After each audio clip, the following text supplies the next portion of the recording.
Hola, bienvenidos a la otra realidad. La hipnosis es casi tan antigua como la humanidad. Con diferentes nombres, con distintas interpretaciones, se viene practicando desde hace milenios. Desde las escuelas o santuarios del sueño en el antiguo Egipto hasta Mesmer, y desde Charcot o Freud hasta nuestros días, jamás ha dejado de mostrar su eficacia.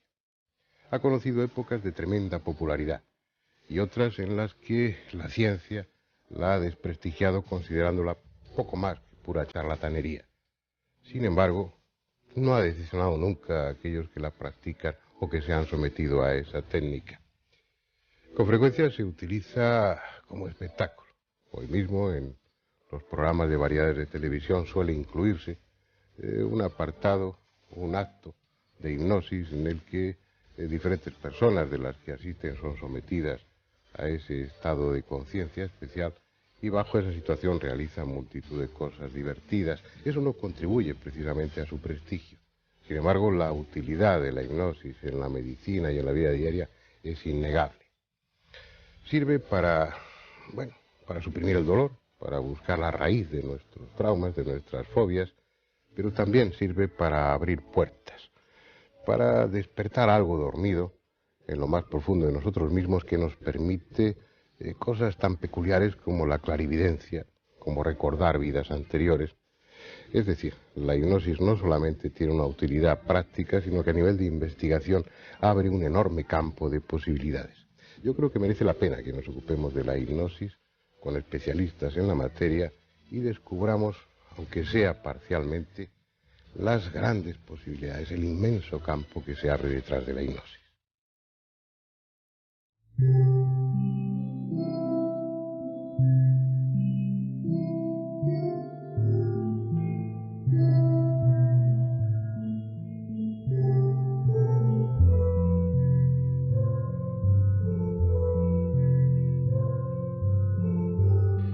De la hipnosis se han dicho y escrito muchas cosas, pero lo realmente interesante para la mayoría de la gente no es la teoría o los mecanismos por los que actúa y que todavía no están claros. Lo interesante es la práctica, es decir, la técnica y los resultados.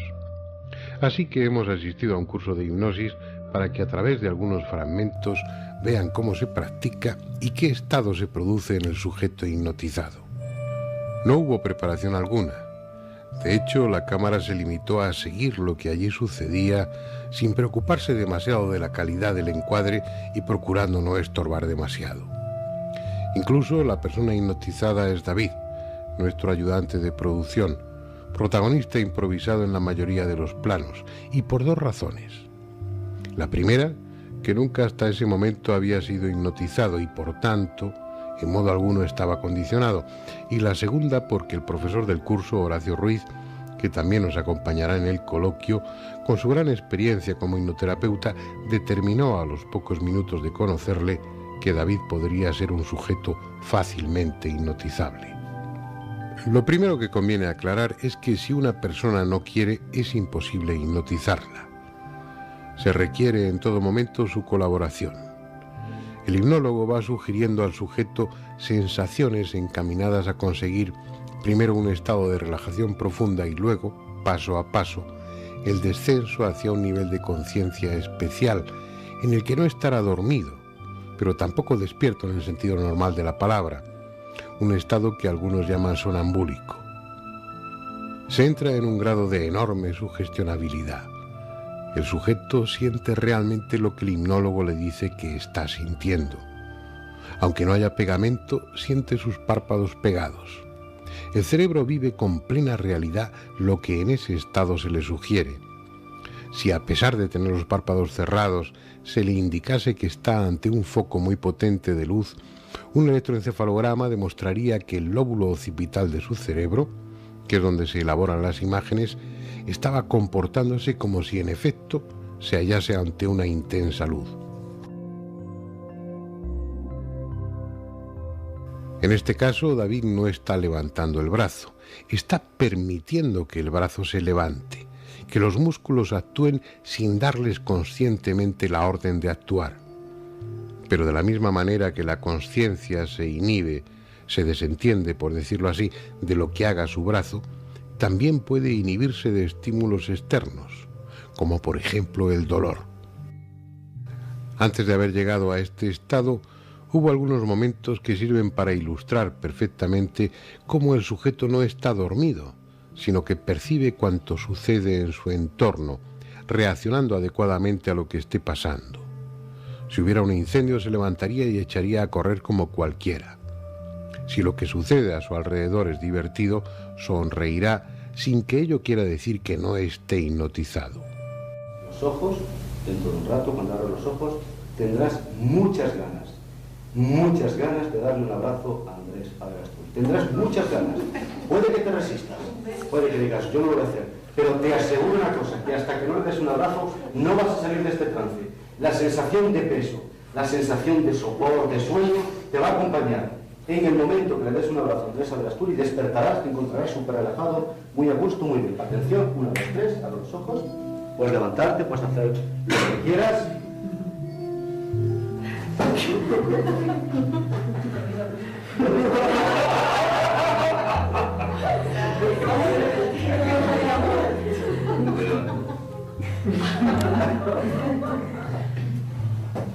¿Puedes? No, pesa la mano. La tienes pegada. Y la pierna está por levantar. Bien.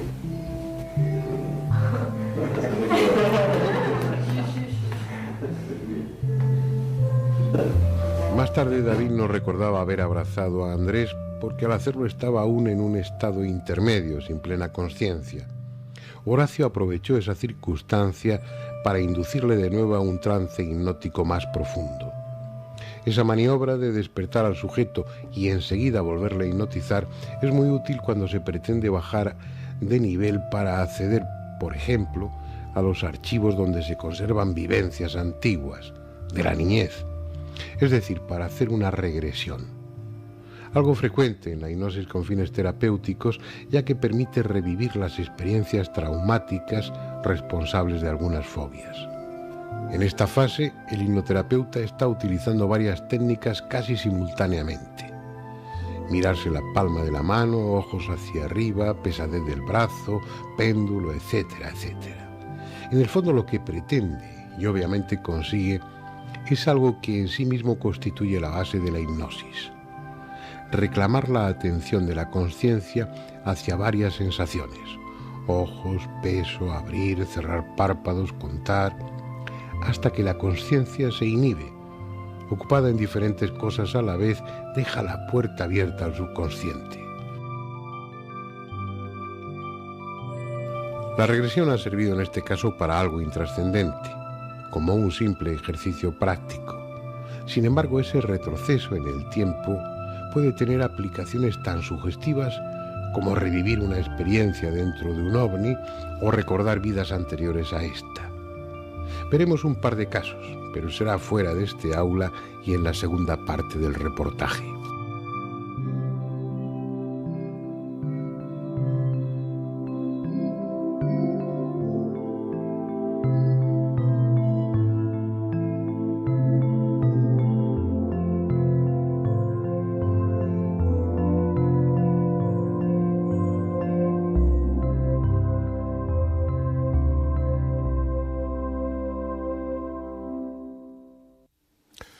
Vamos a conocer a nuestros invitados de esta noche.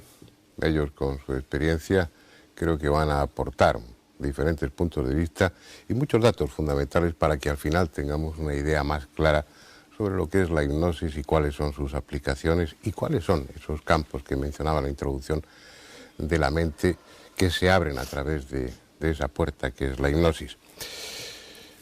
Ramón Ruiz, que bueno, tiene una tremenda experiencia en la hipnosis, en estados alterados de conciencia, experiencia ajena y también experiencia propia, que espero que tengas la deferencia de compartir con nosotros esta noche. Sin duda.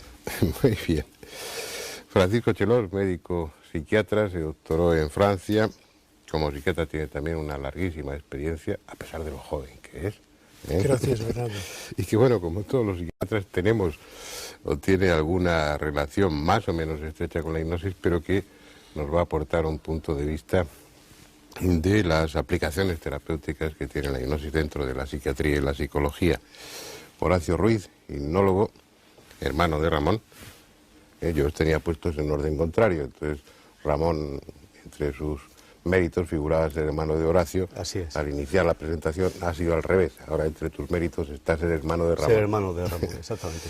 Horacio Ruiz lleva muchos años dedicado a la hipnosis como hipnoterapeuta, también en la investigación, hemos colaborado juntos en muchas ocasiones, y bueno, dentro del campo de la regresión, por ejemplo, que es un tema que inevitablemente saldrá en el coloquio, pues su experiencia es dilatada. Ya hablaremos de todo ello después.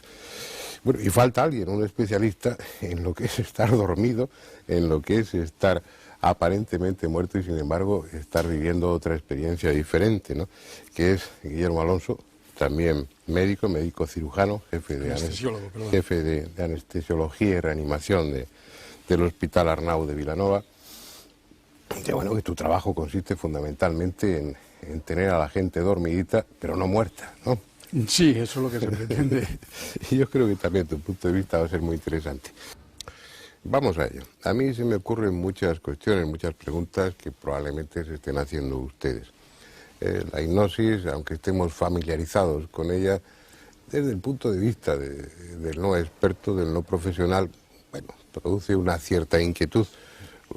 Uno se pregunta si le pueden hipnotizar, aunque uno no quiera, aunque uno no se preste, si una vez que está en estado de hipnosis se convierte en algo así como una especie de zombie, obligado a hacer todo lo que el hipnólogo quiere. No sé, incluso la propia moralidad, si, como ha sido tema o argumento en muchas películas, si en estado de hipnosis uno es capaz de cometer actos delictivos o actos inmorales. Yo creo que debiéramos comenzar, si os parece bien, por deshacer esos tabús, o al revés, o si a lo mejor es verdad y uno se convierte cuando lo hipnotizan en poco menos que un servidor inconsciente del hipnólogo. ¿Quién empieza?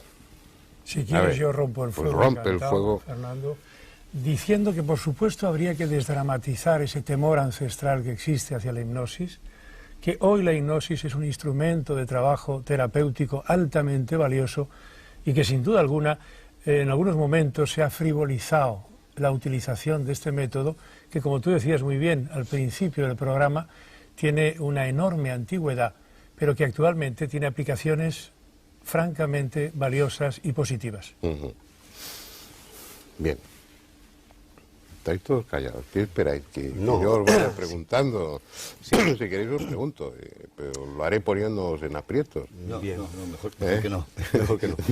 Esas preguntas que yo he dejado ahí en el aire. Sí. Si yo no quiero, ¿me pueden hipnotizar? Pues la respuesta en principio sería que no. Es decir, que nadie puede ser hipnotizado en contra de su voluntad y realmente toda hipnosis es autohipnosis. Existe ciertas personalidades que son más sugestionables, más receptivas y que son más influenciables a ser hipnotizadas. Pero en general y salvo rarísimas excepciones, podemos decir que para entrar en hipnosis tiene que cooperar uno al 100%. Cuanto más coopere uno, más entra en hipnosis. Pero eso, por ejemplo, lo acabas de decir, ya suscita otro elemento de polémica o algo que conviene ser aclarado. Yo recuerdo, por ejemplo, cuando Charcot fue uno de los impulsores o de los protagonistas dentro de la hipnosis, aunque no fuera realmente un hipnólogo, Charcot en la Salpêtrière empezó a practicar la hipnosis. Lo hacía con pacientes histéricos, fundamentalmente con mujeres histéricas, que entraban habitualmente en trance con facilidad, y entonces se generó la idea de que cuanto más histérico, cuanto más neurótico es uno, más fácilmente es hipnotizable, lo cual pues te lleva a la posición de no admitir o no querer admitir que eres fácilmente hipnotizable, porque eso implicaría que eres inseguro, neurótico, histérico. ¿Eso es verdad o no? Yo tuve la suerte de trabajar justamente en la Salpêtrière, como becario que fui en un principio del gobierno francés, y en el anfiteatro Charcot es donde yo trabajaba y impartía también cursos, y lo que sí que te puedo asegurar es que ahí se creó un mal precedente, como tú has apuntado muy bien, de que eso era solo para neuróticas, histéricas, etcétera.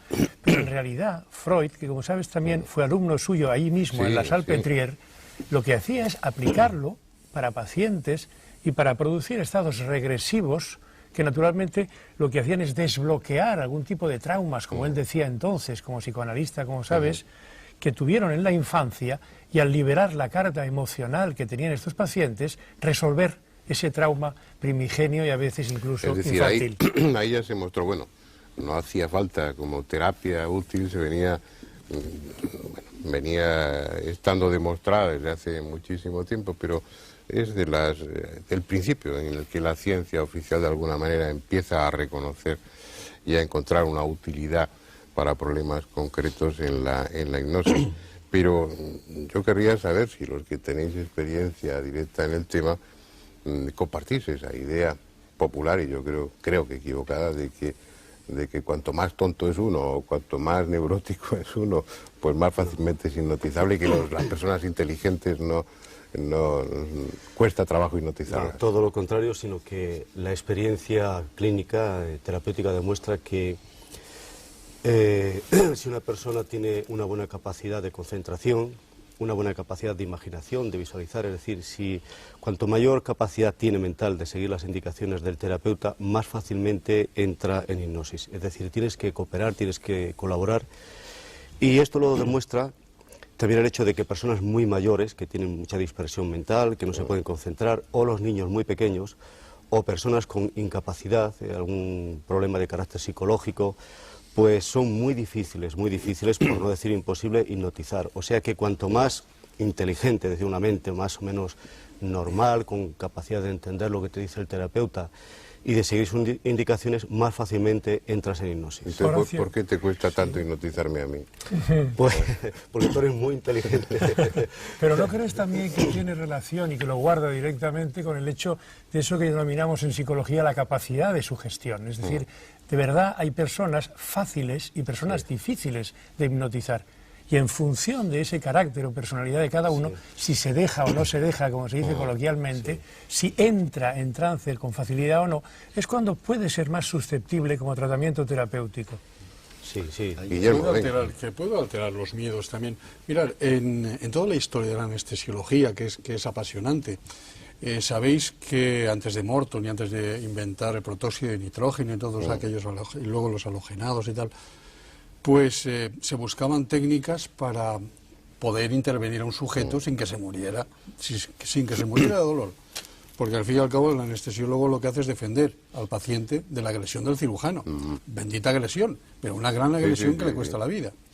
Entonces, aquello fue una opción en principios de siglo, pero que se desestimó. Y no sé por qué la razón. Sé que algún tipo de cirugía, me imagino, que será enormemente difícil y costoso llegar al trance hipnótico tan profundo para que no sienta como le quitan la vesícula o como le hacen una resección de recto, vamos. Lo veo francamente difícil. Sin embargo, yo sí que hice alguna experiencia de estas, pero una intervención en una herniorrafia normal, y un sujeto que me lo pidió quería ser operado sin anestesia, sin sedación, sin nada en absoluto, un ser excepcional. Y luego surgió una gran amistad con este sujeto. Bueno, pues la cuestión es que este problema nos hubiera resuelto muchos temas en la anestesiología. Es muy importante porque la sugestión, y lo que hacemos sobre todo ahora en las visitas preanestésicas, es realmente quitarles el miedo y disponer o hacer una disponibilidad del sujeto para que no tenga un estado alterado, nervioso, excesivo, y pueda dejar fluir su vida. La cuestión es que, y esto se hace, y esto lo estamos haciendo. Yo, cuando estudiaba algo de hipnología, pues hacía pruebas. Por ejemplo, con el pentotal sódico en la mano, le insinuaba a la paciente: vas a sentir esto, y le iba insinuando lo que teóricamente sentiría si yo realmente le estuviera metiendo el pentotal sódico, y no le metía ni gota. Y la paciente quedaba el roque, se dormía. Luego a mí me entraba un miedo atroz, dice, ¿cómo le voy a dejar que le abran la barriga a esta chica sin haberle metido el pentotal o sin haberla relajado y tal? Entonces, muy pocas veces he tenido el valor de soltar amarras y dejarme que aquello funcionara. Con este hombre funcionó, solamente sintió molestia y despertó cuando le tiraban del peritoneo.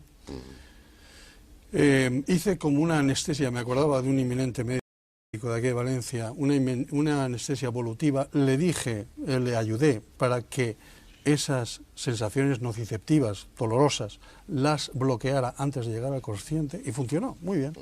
Eso nos lleva a un tema que a mí me apasiona y que supongo que estaremos todos de acuerdo, que es el de la hipnosis ante el dolor.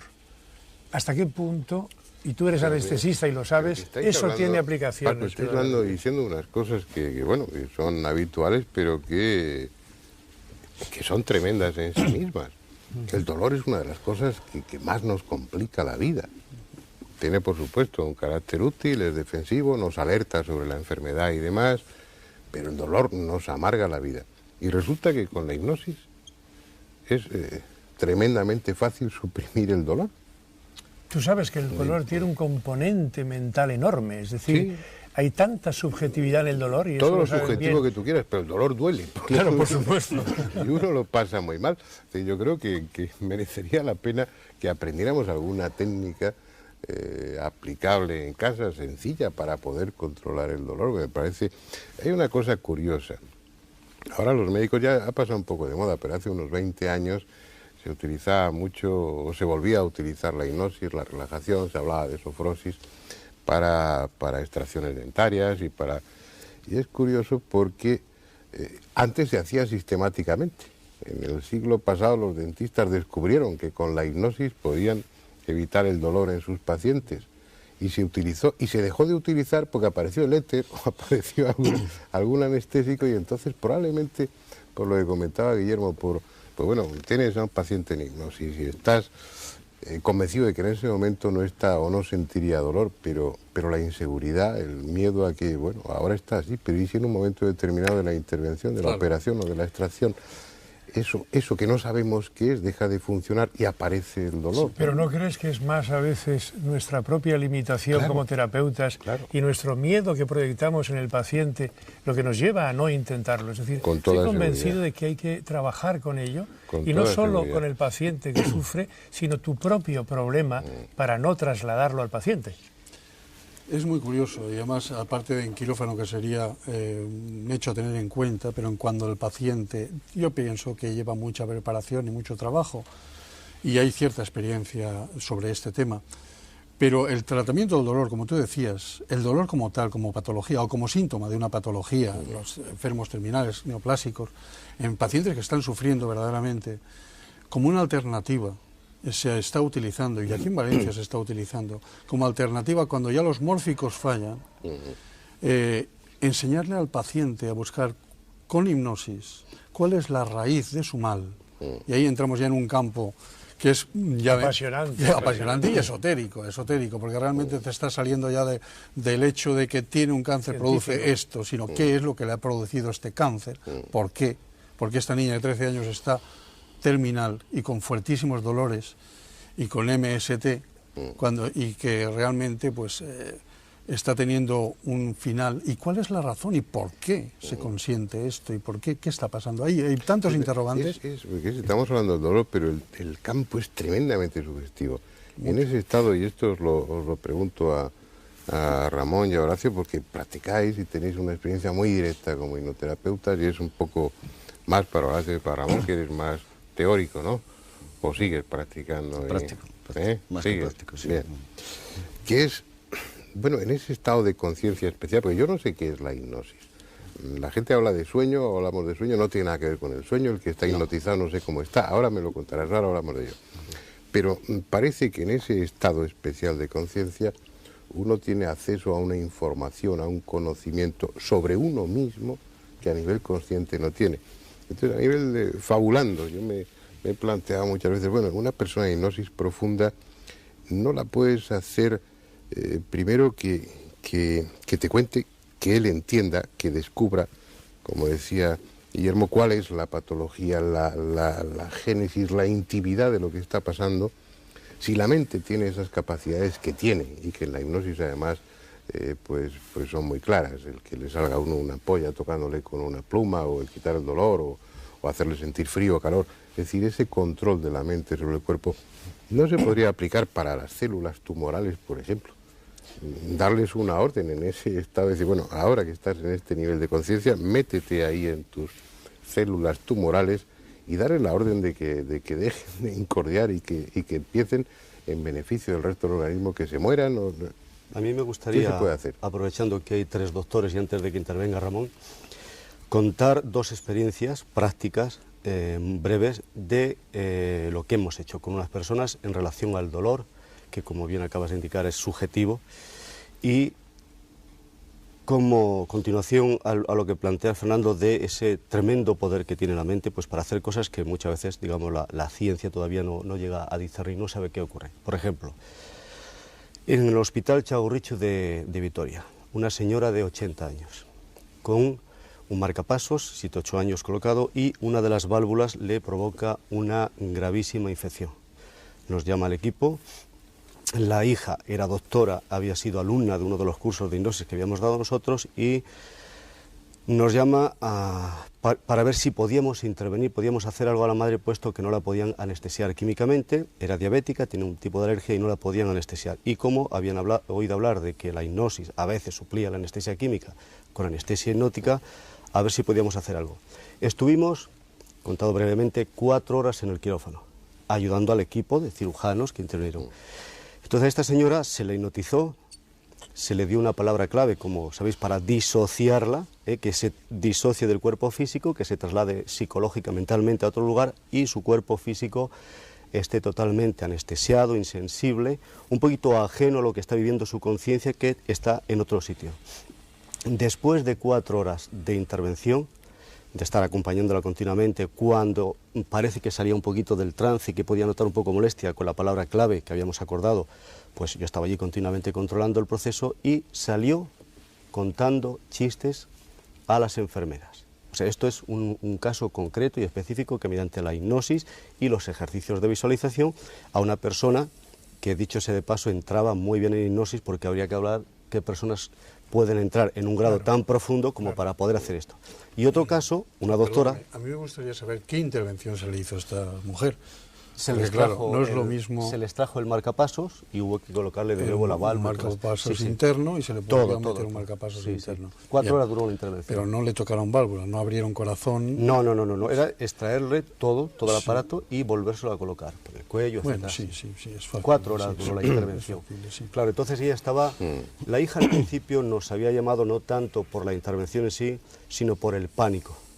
El pánico de los días anteriores, que la madre tenía, una mujer tan mayor, y claro, como no podía ser anestesiada químicamente, pues la mujer estaba aterrorizada. Y era para calmar, reducir el nivel de ansiedad. Claro. Yo quiero en ese sentido, si me permites, Horacio, romper una lanza en favor de lo que se denomina, médica, quirúrgicamente, lo de la preanestesia. Tenemos todos un miedo escénico tremendo, no solo a entrar a un quirófano, sino, como tú decías, Fernando, ante el dolor y el sufrimiento.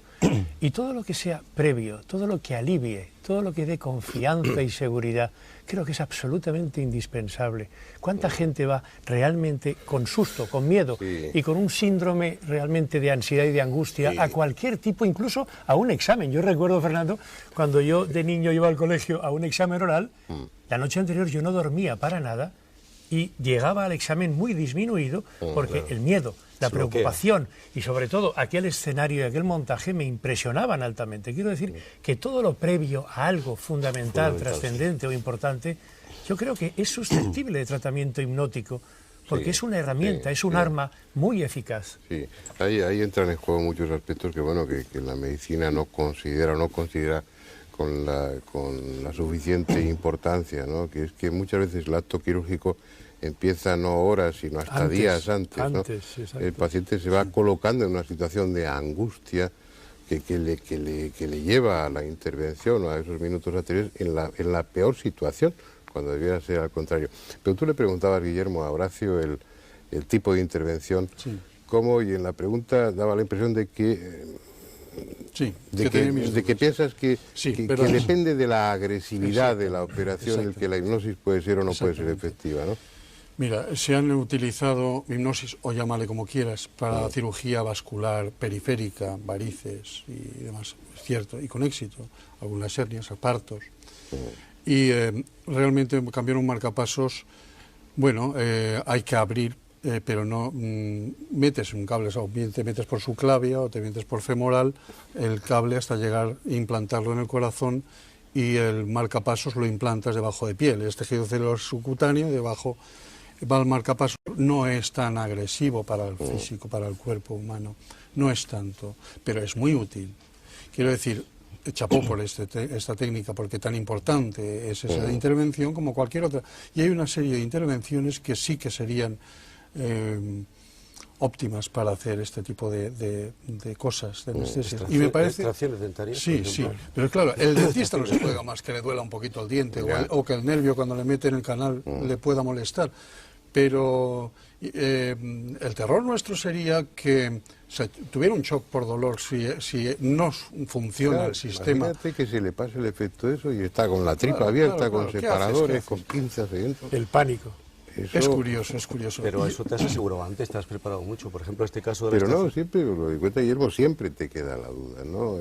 Sí. Y piensas que cuanto más larga es una operación o cuanto más cruenta, ¿cuál sería la...? Hay intervenciones que son chocantes, que son muy fuertes, que aunque tengas una protección anestésica, porque protege actualmente la anestesia muchísimo, pero que tiendes a tener, o bien por hipovolemia o por dolor, porque el dolor lo siente, aunque esté dormido, está sintiendo su cuerpo el dolor. Tal es así, que aunque esté inconsciente el paciente totalmente, me sube la frecuencia cardíaca, me sube la tensión y me está indicando tengo dolor, y tengo que meterle más analgésicos, además mórficos.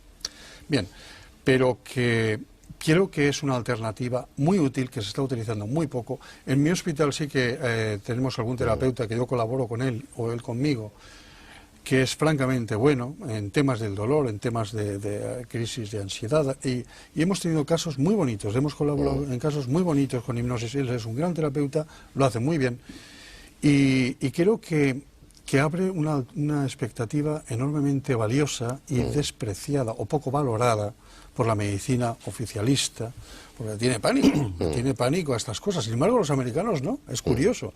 ¿Cuantísimos psiquiatras americanos están utilizando la hipnosis o psicólogos? Sí, luego en la segunda parte yo creo que hablemos de eso. Ahora estamos ya a punto de tener que entrar en publicidad, pero llevamos 20 y tantos minutos y yo todavía no sé lo que es la hipnosis. Estamos hablando de sus aplicaciones, de su innegable eficacia como herramienta contra el dolor, como anestésico, pero... ¿En qué situación? Cuando alguien se hipnotiza, ¿qué es lo que está? ¿Dormido? Sí, antes que llegar ahí, ¿no? Antes que llegar ahí, me parece que es importante no ir solamente, porque cuando nos están escuchando, y esto me parece que es muy importante desde el punto de vista práctico, no solamente la hipnosis es válida o puede ser una alternativa a la anestesia o ayudarse con la anestesia, me parece que hay muchas cuestiones del vivir diario que es importantísimo con la hipnosis, es decir, problemas de fobias, de disfunciones que tenemos, de ansiedad, todo eso degenera una serie de enfermedades de relación con los demás, en definitiva, de vivir mejor y de ser más felices y de conocernos a nosotros mismos un poquito más. De poco nos sirve en un momento determinado saber los grandes mecanismos que hacen volar un avión si realmente somos incapaces de comunicarnos pues, con nuestra mujer, con nuestros hijos, con nuestros vecinos. En este sentido, la hipnosis es muy importante porque nos ayuda a conocernos a nosotros mismos, saber en qué situación estamos, y realmente luego nos ayuda. Y quiero contar un casito muy corto, muy corto. No sé si dejarte, Ramón, perdón, que interrumpa, y empezar en la segunda parte del coloquio contigo, que además nos has intervenido apenas. Perfecto. Y en este poquito tiempo que queda antes de ir a publicidad, explícame tú qué es estar hipnotizado, ¿en qué estado está uno? Es estar con un estado alterado de la conciencia, es decir, nosotros tenemos una conciencia, ahora la que estamos normalmente nosotros, que es el estado de vigilia, es poner al cerebro, a la mente, ponerla, que emita unas frecuencias determinadas, para que sea el cerebro receptor de toda esa información que nosotros le vamos a dar, para que sea capaz de procesar. Es decir, es como el ordenador, lo tenemos que poner de una manera determinada para que pueda procesar. No tiene que ver con el sueño. No. Relativamente, es decir, la persona hipnotizada no está dormida. En mi experiencia no está dormida nosotros. Pero tampoco está despierta de forma normal. No, es que si nosotros estaríamos en estado de vigilia, como estamos ahora, yo estaría precisamente ahora preocupado del foco que me está alumbrando o de si el coche lo tengo en segunda fila. El cerebro necesariamente no puede estar en esa misma situación porque no va a recepcionar los mensajes que tenemos y tiene que buscar dentro de sí, dentro del subconsciente. Entonces tenemos que prepararle para que vaya allí. Difícilmente una persona en un estado de nerviosismo, imposible que pueda ir. Necesita una relajación. Bueno, pues si a ustedes les parece bien y a nuestros invitados también, vamos a ver la segunda parte del documental.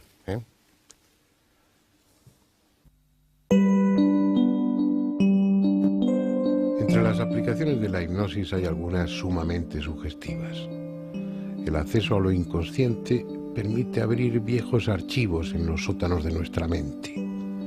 Todo lo experimentado, todo lo imaginado, todo lo soñado permanece allí. Sensaciones, sentimientos, infinidad de situaciones, de experiencias que damos por perdidas, por definitivamente olvidadas, están conservadas en los pliegues de nuestra memoria profunda. Es más, ni siquiera se mantienen inertes. Muchas de esas vivencias olvidadas o reprimidas están influyendo en nuestra conducta, determinando nuestros actos de ahora sin que nos demos cuenta de ello. El hipnoterapeuta suele utilizar su técnica para llevar a sus pacientes a etapas de su vida pasada, en busca del conflicto o del trauma afectivo que está expresándose como una fobia o con cualquier otro síntoma en su vida presente.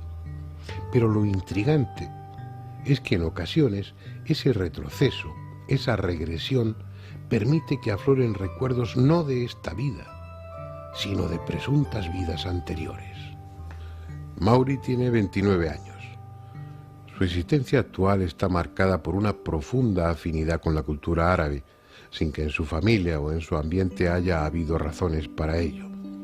A los 18 años inició los estudios de filología semítica y el verano siguiente lo pasó en Siria con una beca. Según me contó, para ella fue un reencuentro. Inmediatamente se sintió identificada con cuanto la rodeaba. Un verano después obtuvo de nuevo una beca y volvió, conviviendo en esta ocasión con una familia siria, integrándose con sus modos y costumbres desde el primer momento.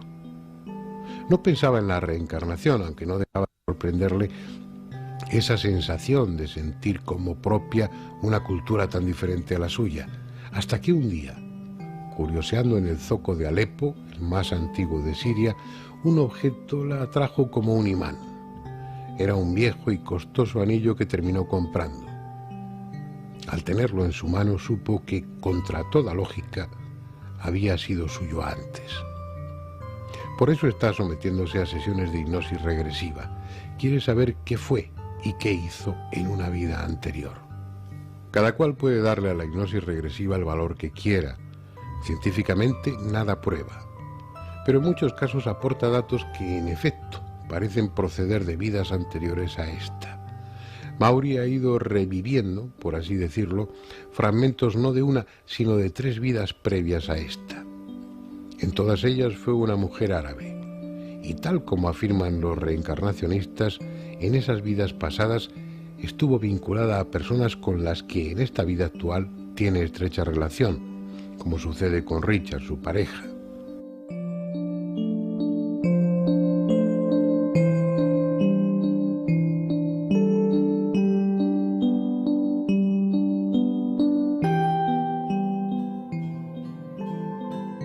Hace casi 40 años que se produjo uno de los casos más célebres de la ufología. Un matrimonio norteamericano, los Hill, tuvo un encuentro cercano con un ovni. En su experiencia faltaban 2 horas de tiempo, 2 horas de las que no recordaban nada. Sometidos 3 años después a hipnosis regresiva por el doctor Benjamin Simon, revivieron lo que había sucedido durante ese tiempo borrado de su memoria. Habían sido llevados por la fuerza al interior de la nave y allí, entre otras muchas cosas, sometidos a una minuciosa exploración. El rigor de la investigación realizada por el NICAP, el Comité Nacional de Investigación sobre Fenómenos Aéreos, y la honradez del matrimonio Hill no permitieron sombra alguna sobre la autenticidad del caso. Se abrió así el capítulo de las abducciones, de los secuestros en el fenómeno ovni. Desde entonces han sido muchos los casos estudiados de personas que han vivido o creído vivir experiencias similares, con lagunas en su memoria que a través de la hipnosis regresiva han podido recordarse total o parcialmente. Rosa es una de ellas. Su supuesta abducción se produjo hace más de 20 años. Iba en coche con su compañero de entonces por una carretera cercana a Madrid, bien entrada la noche, cuando vieron una extraña luz que desde el horizonte parecía dirigirse hacia ellos. Finalmente, se trataba de un objeto volante no identificado de gran tamaño que se colocó cerca del suelo y delante del automóvil. Dos focos delanteros, ventanas triangulares con siluetas de aspecto humano tras ellas, una rampa abriéndose en la panza del aparato, unos fogonazos como los flashes de una cámara fotográfica y poco más. El objeto desapareció y con el consiguiente nerviosismo llegaron a su casa. Como en el caso de los Hill y tantos otros, un cálculo del tiempo transcurrido desde el avistamiento hasta que se encontraron en su domicilio dejaba entre 2 y 2 horas y media vacías, sin posible justificación. Pasados los años, una serie de circunstancias le hicieron sentir la imperiosa necesidad de recuperar ese tiempo perdido de su memoria y se puso en contacto con Horacio Ruiz para someterse a hipnosis regresiva. El primer paso en una regresión de esas características es situar a la persona en los acontecimientos previos a la amnesia, llevarla a revivir lo que recuerda, pero en estado de hipnosis. En esa situación no solo recuerda los detalles con más claridad, sino que revive las emociones. En este caso, la irritación que le producía la falta inicial de interés por la luz que manifestaba su novio. ¿Qué sensación te produce al verla? Es muy bonita. Pero no me da tiempo a decirle nada porque da una curva, el idiota, porque va muy deprisa, es un imbécil. Siéntese un momento. Minuto a minuto, Rosa va reconstruyendo lo sucedido hasta llegar el momento en que, por alguna razón, los recuerdos habían sido borrados de su memoria consciente. Es una especie de barrera que, tras varias sesiones, consigue al fin atravesar. Los tres. Ahora, ¿recuerdas? Azul. Me sacan del coche. Te sacan del coche. ¿Quién te saca del coche? Azul.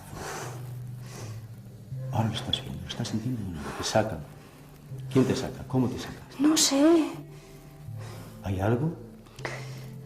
¿Fuerza, una energía, una luz? ¿Qué es lo que está sucediendo? Me sacan. ¿Pero no sabes quién? Se abre la puerta del coche y me sacan. La puerta, ¿quién la ha abierto? Azul, ahora. Ahora estás reviviendo ese momento. La puerta se está abriendo y ahora sabes qué o quién te está... Unos seres. Unos seres. ¿Los ves? Sí, no. No. ¿Qué? ¿Sientes una fuerza, una energía? ¿Qué es? Estoy en una camilla. ¿Dónde estás? Estoy dentro. Es difícil valorar el grado de fiabilidad de los relatos obtenidos en estas condiciones. Deseos y temores reprimidos, fantasías, fragmentos de sueños están ahí presentes y pueden enmascarar los hechos o falsearlos por completo.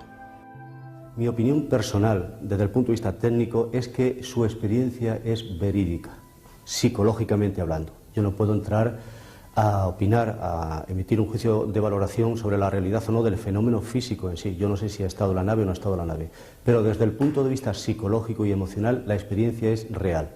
¿En qué me baso? Pues en lo que llamamos el lenguaje no verbal, respiración, cómo cambia la respiración, se hace una respiración más superficial, más relajada, más nerviosa, en relación a la experiencia que está teniendo. Cómo le cambia la simetría facial, incluso el tono muscular, también el movimiento palpebral. Cuando una persona está dormida en la cama, sabemos que está soñando por el movimiento REM, movimiento rápido ocular, es decir, que sus ojos siguen la frecuencia de lo que estamos viendo, de lo que está viendo. O sea que observando detenidamente este comportamiento físico, este lenguaje no verbal, yo diría que lo que está viendo ella es real, es auténtico. Si es invención o no del subconsciente, ahí lógicamente no podemos entrar, yo al menos no entro. Pero desde el punto de vista psicológico, sí es real la experiencia. Eso es mi opinión. Pero este programa de hoy no está dedicado al fenómeno de las abducciones, y sí al de la hipnosis. Así que dejemos a Rosa reviviendo su extraña aventura y volvamos al estudio para reanudar el coloquio.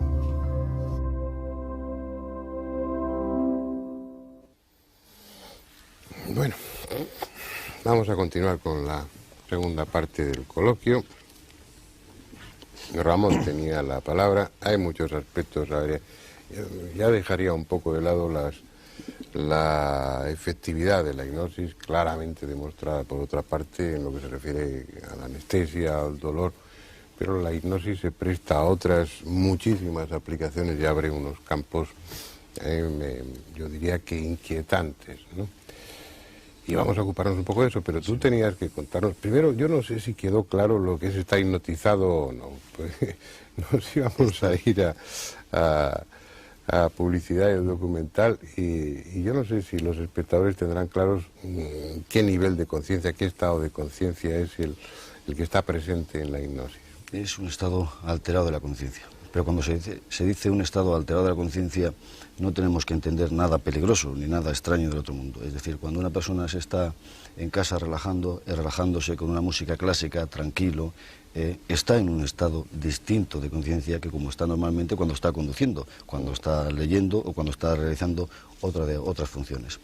La hipnosis, yo creo que es importante decir que la hipnosis es una herramienta útil, muy útil, desmitificar la creencia que hay cierta peligrosidad, que alguien dentro de la hipnosis, haciendo una práctica de regresión, haciendo una concentración, haciendo una meditación, se puede quedar colgado, se puede quedar en un estado que luego él no va a poder ser la persona que era antes. Sí, ese es un temor común. Guillermo en el descanso lo planteaba. La gente tiene miedo a que le hipnoticen y luego, ¿qué pasa?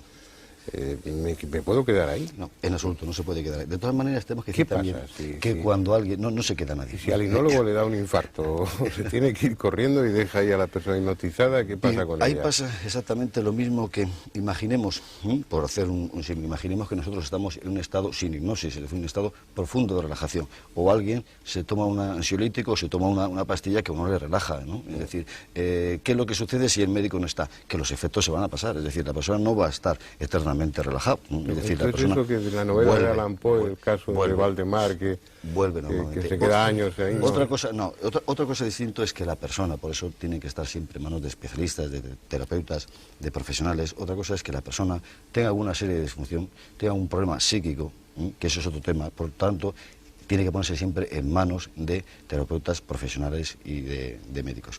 Pero en el sentido de la hipnosis como método de relajación, como método de conocerse a uno mismo, tiene unas utilidades muy grandes. Y quiero poner un ejemplo, ¿no? Es decir, de andar por casa. Yo tuve un compañero que tenía un problema en el sentido de que él llevaba dentro del Departamento de Recursos Humanos pues las relaciones, lógicamente, con todo el personal. Esta persona, en el momento determinado que se suscitaba algún problema, que es un buen profesional, tenía el problema de que tartamudeaba. Al tartamudear, esta persona lo que hacía es evitar los conflictos que se producían con el tema de personal, que son innatos en los departamentos de recursos humanos, y hacía dejación, lógicamente, de sus obligaciones, y a la larga tenía problemas él con la dirección de la empresa. Por métodos de relajación, por métodos de hipnosis, este hombre aprendió a corregir su tartamudez. Él supo cuál era el problema, lo trató y ya no tartamudeaba. ¿Eso que le dio a este hombre? Le dio una seguridad en sí mismo, en su trabajo, que lógicamente desempeñaba luego sus funciones. Por lo tanto, es muy importante y tiene una validez increíble dentro de este campo. ¿Pero qué hizo la hipnosis ahí, por ejemplo? ¿Qué hizo la hipnosis con él? Primero, ir a la raíz del problema. De todas maneras, Horacio es el terapeuta que es el que está más cualificado que yo. No, pero que está contando la historia. Pero en este sentido fue una relajación. ¿Conocerás el argumento? Sí, perfectamente conozco. Una hipnosis regresiva. Es decir, este hombre, por método de la hipnosis regresiva a la infancia. Que a través, mira, ya entramos.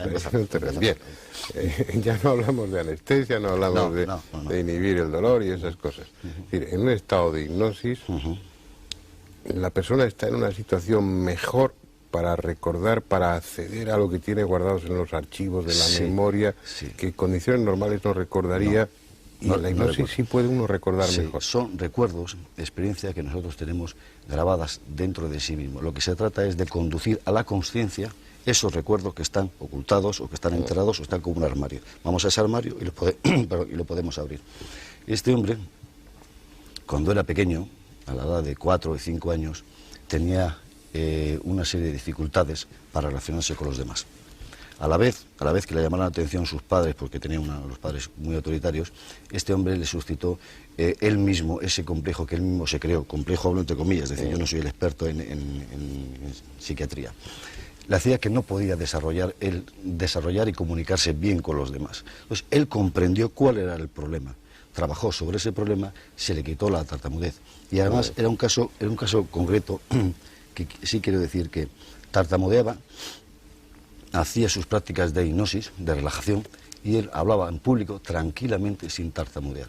Eso influyó directamente sobre él, de tal manera, bueno, pues que actualmente ese problema que tenía tiene otros problemas, como llegar a final de mes, ¿no? Con el salario corto que no vale, pero ese paso es formidable. Ramón, si me permites, por alusiones a lo del psiquiatra, se me ocurre que en ese caso concreto que tú has planteado y que me parece muy ilustrativo, de que lo que se trataba era de dar confianza y seguridad a ese individuo para que luego pudiera enfrentarse a ese miedo que él tenía, digamos, a nivel relacional o de tomar la palabra en público con sus subalternos y poder a partir de ahí, en esa confianza y seguridad personales, desarrollar bien su trabajo, ¿verdad? Sí, desarrollar bien su trabajo porque, claro, no solamente era el poder comunicarse con los demás, es decir, que él evitaba cualquier fricción, cualquier situación un tanto delicada y complicada, porque él realmente sabía que no iba a poder responder, porque iba a empezar a trabarse, a tartamudear al poder hablar. Y eso era un problema. Bueno, de hecho, cuando Freud, el padre del psicoanálisis, empezó, cuando acudió a, antes mencionábamos a Charcot, cuando acudió a la Salpêtrière, lo que le llamó la atención era eso, la hipnosis como método para encontrar el trauma de la infancia o de cuando fuera de la adolescencia que estaba ocasionando toda una serie de síntomas en la actualidad. Lo que pasa es que luego de ahí pasó a la asociación libre y a otro tipo derivó hacia lo sexual. Derivó hacia, y hacia una técnica que no requiere la relajación. Pero eso es efectivo. La práctica vuestra es que las fobias, por ejemplo, yo, imagínate que tengo fobia a las hormigas de colores y no sé por qué, y cada vez que veo una, pues me pongo fatal. Acudo a un hipnoterapeuta y ¿qué hace? Bueno, en primer lugar, partimos del hecho, como decía Erison, ese psiquiatra americano que pasa por ser uno de los mejores hipnoterapeutas del mundo, el hombre ya falleció, que realmente el inconsciente de la persona, de su paciente, tiene todos los recursos que éste necesita para solucionar sus problemas. Partiendo de esta premisa básica, que en el inconsciente está toda la creatividad, todos los recursos, todas las potencialidades y, como tú has mencionado de pasada, potencialidades, facultades desconocidas, pero los recursos están dentro. Si la hipnosis es la herramienta más rápida que se conozca a nivel psicológico y que con esta rapidez nos permite entrar en el subconsciente, esto quiere decir que entramos directamente en el núcleo donde están los problemas y también donde encontramos los recursos para solucionarlas. Y hay una cosa muy importante con la que operativamente yo trabajo y a mí me gusta mencionar siempre, es el siguiente. Supongamos una fobia, que a los 4 o 5 años tú has tenido un problema puntual con un perro, con una araña, algo. Fijaros bien cómo... Una hormiga. Pero una hormiga muy grande. O como la cucaracha que hemos visto esta mañana. Con cemento, con hormigones. Fijaros, esto es importantísimo y desde el punto de vista de la medicina, la psiquiatría, yo creo que va a suscitar vuestro interés y posiblemente lo sepáis. Si en cuestión de segundos el cerebro, la mente, subconsciente, en fin, una estructura mental, ha creado algo tan complejo, tan extraordinario como una fobia, en cuestión de segundos ha creado... Es decir, un estímulo, una respuesta. En cuestión de segundos se ha creado una fobia al perro, a la araña, lo que sea. Y después, durante 10, 15 o 20 años, ante el mismo estímulo, siempre como un ordenador perfecto, damos la misma respuesta. Pues la conclusión siguiente es fácil. Si entramos en el nivel de la mente capaz de crear algo tan extraordinario, en este caso la solución, también tiene que ser relativamente fácil solucionar el problema, porque así, si ha sido capaz de crear una fobia, tiene que ser capaz de crear la solución. Y con la hipnosis, que es la herramienta más rápida y más profunda, entramos en el núcleo donde toda esta potencialidad se puede utilizar. Esta es un poco la teoría y la práctica. Y eso está bien, lo que pasa es que, bueno, solucionáis esa fobia, pero ese pobre hombre o esa pobre persona que ya tenía donde colocar su angustia, bueno, pues eso es otra la historia. cristalizo aquí, eso es otra ahora historia, me quito la fobia a las hormigas, ahora qué hago con la angustia, acabará desarrollando pues otra fobia. Pues canalizar esa energía. Pero es importante justamente lo que tú apuntas, en la medida en que muchas veces se desplazan los síntomas, se desplazan las fobias a otro lugar o a otra cosa distinta. Pero estoy convencido de que la hipnosis tiene esa capacidad de rapidez entrando en el núcleo del problema para, si no enuclearlo, al menos sí resolverlo. Y sobre todo porque como método regresivo va hasta las causas primigenias que originaron el problema. Entonces, en ese sentido, yo creo que es un arma y un instrumento valiosísimo. Horacio y yo colaboramos hace tiempo y los resultados yo los veo con claridad y precisamente en el tema de las fobias es muy efectiva. Guillermo, que estás muy callado. ¿Qué pasa con el cerebro cuando uno le hipnotizan? ¿Qué es? No acabo de bueno, entenderlo. parece ser que como dicen, bueno, cuando se le hace un electroencefalograma hay alteraciones en las ondas. Él lo decía. Ramón lo decía que realmente hay cambios de respuesta de la funcionalidad neuronal. Pero es curioso porque yo he visto casos muy bonitos de alteraciones importantes, tratarse con este tema. Me acuerdo un caso, voy a intentar ser muy breve. Una chica, médicos internistas del hospital en una de mis guardias, me dice, mira, tenemos una muchacha, no sabemos qué patología tiene y le hemos hecho todo, hasta una biopsia de un nervio por si tiene una polineuritis y tal. Bien, esta muchacha se nos está muriendo, se nos está yendo y no tenemos un diagnóstico y le hemos hecho de todo. Era muy curioso el caso y entonces me dijo, tú que haces cosas raras y te tratas con gente rara, ¿podéis hacer algo? Bien, le dije que sí, que encantado. Llamé a mi amigo, que he mencionado antes, no he dicho su nombre, no creo que, pero que es terapeuta y que, bueno, vamos a trabajar con esta muchacha. Empezamos a sugerirle cosas, entráramos en hipnosis de una forma muy sencilla, haciéndole que hiciera una introspección dentro de su propio cuerpo, que viera ella misma, como si fuera una partícula pequeñita dentro de su cuerpo, dónde está la patología, dónde se veía ella, dónde estaba su mal, y que empezara a limpiar, pero con frases como esa. Bueno, pues ahora coge una escoba y un trapo y empieza a barrer esos nervios hasta que queden brillantes y bonitos y tal. Bueno, aquella chica estaba caquéctica, estaba con sonda nasogástrica, sin alimentarse, estaba en un estado deplorable y tal es así, tan deplorable, y no es exageración, que al internista le habían dicho, si se muere en tu guardia, acuérdate de pedirle la autopsia porque no sabemos de qué se nos está muriendo la muchacha. Fue así de fuerte. Se empezó a tratar a esta muchacha, a los 2 o 3 días ya empezaba a alimentarse, se le quitó la sonda nasogástrica, se empezó a sentar, empezó a funcionar, y fue dada de alta a los 15 días totalmente superado el trauma. Seguíamos sin diagnóstico, pero nosotros no íbamos a buscar el diagnóstico, se hablaba de cutipado y cosas extrañas. ¿No lo dio ella misma en ese estado de hipnosis? No se le buscó. Sabíamos una cosa, era una chica portuguesa, había estado en un campo de concentración en África, cuando todo el conflicto aquel de Angola y Mozambique. Entonces, esta chica venía traumatizada, estaba claro que venía traumatizada, pero había una patología extraña que le estaba llevando, tenía una parálisis del braquial, pero ella cuando de pronto veía que ese brazo paralizado podía levantarse y tocarse el hombro contrario, aquello potenciaba muchísimo su fe y su credibilidad en que aquello funcionaba. Y de hecho, la chica, bueno, salió muy bien, se casó, bacojita, le hicieron una biopsia, bacojita, pobrecita, pero bien, era necesario hacérsela, pues se le hizo. Y el diagnóstico, con todo mi respeto a los internistas, el diagnóstico de alta fue gingivitis hipertrófica. Y yo me quedé, pero tenía una gingivitis como cuando una intoxicación por hidantoínas, que se ponen muy hipertróficas. Gingivitis es una inflamación de las encías. Sí, la mandé a un amigo dentista, le arregló la boca y quedó muy bien. Se lo hizo todo en plan graciable, claro. Pero que fue una bendición aquella muchacha.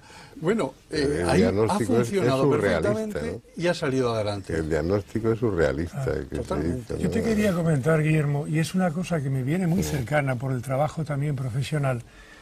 ¿Hasta qué punto hay un montón de enfermedades que son un cajón desastre y que en esos casos, como decías bien tú, Horacio, tienen una aplicación directa? Porque cuántas veces los médicos, y en tono el mea culpa como médico, no sabemos exactamente un diagnóstico preciso, pero que sí, por ejemplo, comentábamos en un principio, en la clínica del dolor y en cualquier tipo de sufrimiento, es altamente eficaz. Y al mismo tiempo, en otras patologías que no se saben exactamente cuál es su origen o cuál es su etiqueta o su titulación, es realmente valioso el instrumento que utilizamos pues, sin duda en hipnosis. Sin duda alguna, pero es un poco una continuación de lo mismo, porque tampoco sabemos exactamente qué es la hipnosis. Los hipnoterapeutas que lleváis muchos años de práctica, sabéis perfectamente la mecánica, la técnica, los resultados, pero llega un momento en el que no sabéis con qué estáis trabajando, ¿no? En qué estructuras de la mente, del alma o de la conciencia, llámalo como quieras, os movéis, de repente aparece algo que no esperáis, ¿no? yo que sé, que una paciente hipnosis se ponga a hablar en un idioma que no es el suyo, por ejemplo, como tú bien conoces. ¿Qué pasa ahí? O que empieza a tener premoniciones, perdona, o que empieza a recordar una vida anterior. ¿No os lleváis sorpresas de ese tipo cuando...? Yo, si os parece, hago una pequeña introducción desde mi punto de vista, bajo mi experiencia, lo que es la hipnosis. Teóricamente, a estas alturas, es un enigma. Y luego la continuáis, la mejoráis sin duda. Mira, en principio, normalmente cuando hacemos hipnosis terapéutica se supone que con un fin curativo, equilibrar a la persona, pues que pueda resolver una fobia, un trauma, un conflicto, algo que perturba su vida, mejorar su calidad de vida. Se supone que tiene que ser el estado de hipnosis. Estar hipnotizado es un estado de profunda relajación donde hay una disminución de las ondas cerebrales. Se dice que estamos en alfa o en zeta, que son una actividad bioeléctrica del cerebro que corresponde a estados de relajación o dormir con sueños, y el cuerpo está muy relajado. Hay una laxitud de miembros, los músculos muy relajados, se ralentiza el trabajo del corazón, respiración, es decir, hay unas constantes vitales que son parecidas o análogas al sueño, por eso de que la hipnosis a veces se asocia con el sueño. Eso en una terapia normal y corriente. Ahora, hay que tener en cuenta que una persona puede estar hipnotizada como en el espectáculo y no hay ninguna relajación, sino todo lo contrario, una rigidez catatónica, cuando le ponen una silla de ruedas. Que no se nos olvide, luego quiero saber cómo se montan esos shows en la tele. Lo podemos montar.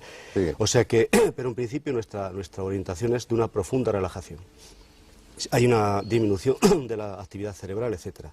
Se supone que entramos en un nivel del inconsciente o subconsciente donde, como he dicho antes, hay esa creatividad, esos recursos, esas ideas, etcétera. Y hay que tener en cuenta también lo que contaba Guillermo, el doctor Guillermo, que en relación a la curación, etcétera, que una persona hipnotizada se eleva el nivel de sugestionabilidad, que es tan importante y que a veces se asocia a hipnosis a sugestión, están íntimamente relacionados, pero a veces no tienen por qué ser lo mismo.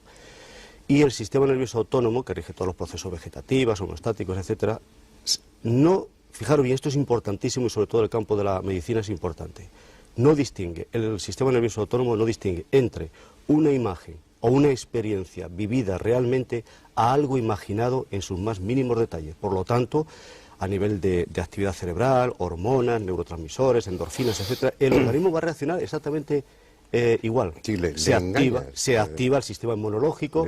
Perdona, para que no vayamos perdiendo, le estás sugiriendo en ese estado que está haciendo frío, y entonces se produce una vasoconstricción capilar, el individuo empieza a temblar de frío. El tremendo poder de la imaginación. Y hay una respuesta fisiológica, que es la que habría en condiciones reales ante el frío, y sin embargo no hay frío.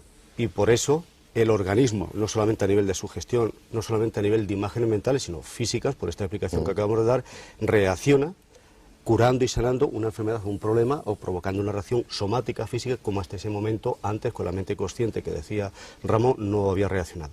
Entonces se supone que es entrar en una parte de la mente donde se puede producir todo esto, y eso nos meteríamos en el terreno de la parapsicología y ahora lo voy a dejar abierto. El tema, se abre ese potencial, sí, esa ventanita a ese más allá, y se da el fenómeno de la xenoglosia, hablar en lenguas extranjeras, hipermenesia, recuerdos olvidados, recuerdos de supuestas vidas pasadas, etcétera. Ya nos meteríamos en el campo un poco de lo paranormal. Pero me quedan como unos 5 minutos, pero sí, si queréis nos metemos en ello. Es un poco la explicación que yo puedo dar de lo que a mí me parece que es el estado de hipnosis.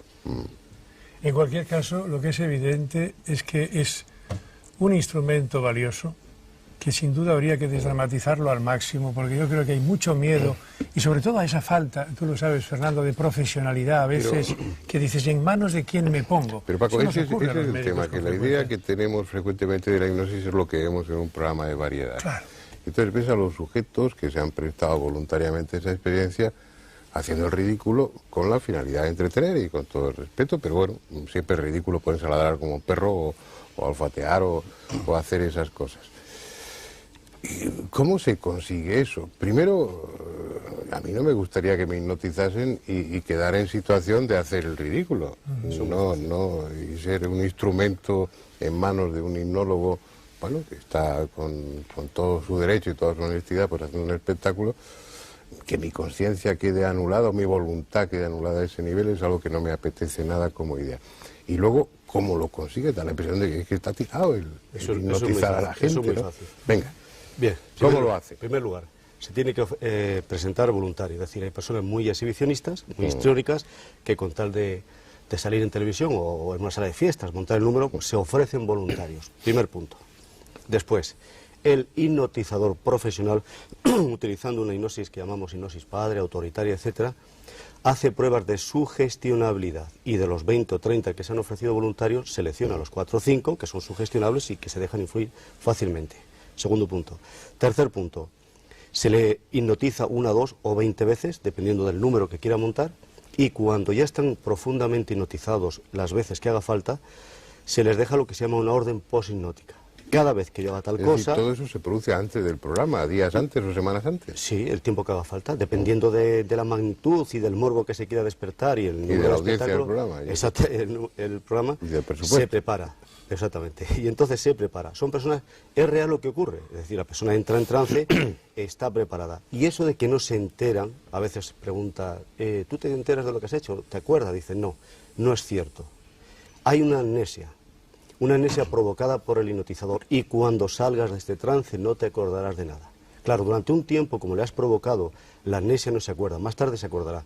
Esto es exactamente igual que cuando tenemos algo en la punta de la lengua, el nombre de un artista, de una película, una calle, y decimos, no me acuerdo, lo tengo en la punta de la lengua. Sí sabes qué ha ocurrido, etcétera, pero en ese momento no lo puedes memorizar. Está preparado y son personas que se ofrecen voluntarias. Normalmente ocurre así. Es decir, no están fingiendo, pero tampoco es algo espontáneo. Normalmente hay una preparación previa, otras veces supongo que no. Yo recuerdo, no sé, vosotros si conocisteis a Fassmann, al célebre Fassmann. Yo le traté en muchas ocasiones, hice algunos programas con él, un hombre fascinante, y había desarrollado unas técnicas de fascinación o de hipnosis rápida, como el fast taco, que era impresionante. Yo recuerdo pues uno de los operadores que llevaba, Federico Larraya, que bueno, en una cuestión de segundos lo cogió, le hizo así, le tocó no sé dónde y ¡pum! Cayó como es decir, eso existe realmente, pero no es lo habitual en los espectáculos, ¿no? El hipnotizador de espectáculo lógicamente sabe, por la morfología somática, la tipología, unos rasgos de la personalidad, qué personas son más sugestionables, y hay personas que por aquello de la fascinación, por aquello de que crees que el hipnotizador tiene poderes, que esto es otro de los tópicos, inmediatamente te sugestionas. Entonces el profesional sabe que esa persona está sugestionada y que nada más que le mire o le haga o pronuncie 4 frases va a caer. El profesional de espectáculo lo sabe y juega con esas personas. Nos lleva de la mano justamente al tema de antes, y es a que la confianza que tú depositas en el médico, terapeuta o hipnotizador es tan indispensable que el poder de la mente mueve montañas, y como en este caso vemos, indudablemente eso es lo que resuelve de inicio el que pueda entrar en trance y trabajar con él abiertamente, ¿no? Yo haría una especie de balance o de resumen, me parece, estoy totalmente de acuerdo con lo que dices, que es, primero, que si uno no quiere no se le puede hipnotizar. Es decir, tienes que colaborar para entrar en un trance, en un estado hipnótico. Segundo, que en realidad no te meten en el estado hipnótico, eres tú el que vas entrando en ese estado, y el hipnoterapeuta, el hipnólogo, te va conduciendo, te va ayudando a que entres ahí. Tercero, que en hipnosis no te ves obligado a hacer aquello que no harías estando consciente. Exactamente. Es decir, esa idea, por ejemplo, bueno, pues las mujeres que quedan en manos de un hipnólogo inmoral, pues una vez que están en hipnosis, él se va a aprovechar y va a hacerlas el amor y cosas por el estilo, eso no es posible. Eso es prácticamente imposible. Ella en ese estado pues reaccionaría igual que si estuviera despierta. Exactamente. Salvo que ella haya un deseo inconsciente y entonces se deja llevar. Esto es igual que cuando las 2 copitas de más. Que cuando tienes 2 copitas de más te atreves a cantar, a contar chistes, a hacer cosas que en estado aparentemente normal no haces. Y te desinhibes. Pero normalmente no haces nada que atente contra tu moral, tus códigos éticos, ni nada. Bien. Aún así, la hipnosis no es algo que se pueda o se deba practicar como un juego. Yo creo que eso es lo fundamental. Es decir, la utilización desde la profesionalidad de la hipnosis como sin duda una herramienta, pero no frivolizándolo y, como tú decías bien, no convirtiendo algo tan serio en un show, en una exhibición, en una especie de fascinación por medios de comunicación, etcétera, etcétera. Y puesto que las técnicas son fáciles, en principio, bueno, cualquiera que lea un libro aprenda usted a hipnotizar o hipnoticen 10 lecciones, hay todo tipo de bibliografía a ese nivel. ¿Es algo recomendable o si no se tiene experiencia uno corre riesgo de llevarse sustos? Yo ahí lo asemejo siempre con un coche, es decir, es fácil conducir, depende de la persona que sea, si es temeraria, si es imprudente, con el coche sirve para hacernos a nosotros, llevarnos, transportarnos de un sitio a otro, y en manos de un temerario, pues puede servir para hacer trastornos, realmente trastornos y perjudicar. Bueno, la verdad es que queda muy poco tiempo y quedan muchísimos aspectos de la hipnosis que habría que tocar. Yo te hacía una pregunta antes, Horacio, es eso, si en la práctica os encontráis con que de repente aparece algo en ese estado especial de conciencia, en ese estado alterado de conciencia, llamamos hipnosis, que te deja perplejo, porque yo no estaba buscando esto, yo estaba, bueno, lo que contaba Guillermo de esta paciente es extraordinario, pero bueno, está dentro del cuerpo, de la mente, de la experiencia, de la biografía, de la vivencia de esa muchacha. Pero no sé, que de repente te empiece, pero lo decías en Aulostia, lo dices como, bueno, como algo, no, es que no sé si se puede hablar en alemán, puedes hablar en alemán o en arameo, sin que conscientemente tenga acceso a esos idiomas. Eso la primera vez tiene que sorprender, que impactar. Y luego, una vez que has sufrido el impacto y la sorpresa, te preguntas, ¿y por qué pasa esto? Y ahí cuando investigas. ¿Sí? Pero el otro día, por ejemplo, trabajando con una paciente que va a ser operada, se la estaba preparando psicológicamente, bueno, sobre todo para reducir el nivel de ansiedad, relajarle, enseñarle una técnica de autohipnosis para que ella misma se relaje y dentro de lo que se pueda, pues vaya en unas condiciones físicas y mentales lo más equilibradas, satisfactorias, relajadas, etcétera, la operación. Hubo que regresarla, como decía Ramón antes, a la infancia, pues para que comprendiese ciertos problemas, contenido emocional. Bueno, entró tan profundamente en hipnosis que conectó con lo que algunos llamarían vidas pasadas y se vio, pero además con un gran dramatismo emocional, con el lenguaje no verbal, le cambió las facciones, el tono de voz, cambió la respiración, taquicardia, etcétera. Se vio muy pequeñita de mantillas, tendría 7, 8, 10 meses, en brazos de su madre. 1800, 1000 y pico, y no lo estábamos buscando, que esto es importante tenerlo en cuenta. Nosotros no buscábamos una regresión a vidas pasadas en absoluto. Se vio en brazos de su madre y su padre discutían porque la iban a dar en adopción a alguien.